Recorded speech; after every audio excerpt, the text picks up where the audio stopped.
हमरो कौन बाबा जरिए के धनी जी घोड़ा चढ़ी बेसहेल हर दिया के गाठ जी घोड़ा चढ़ी बेसहेल हर दिया के गाठ जी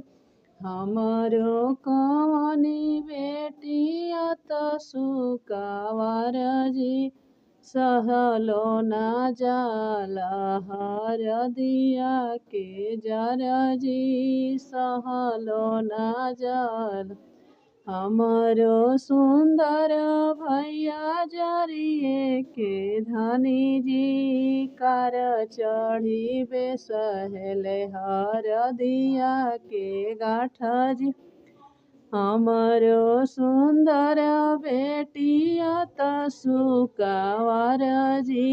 सहलो ना जाला हर दिया के जर जी।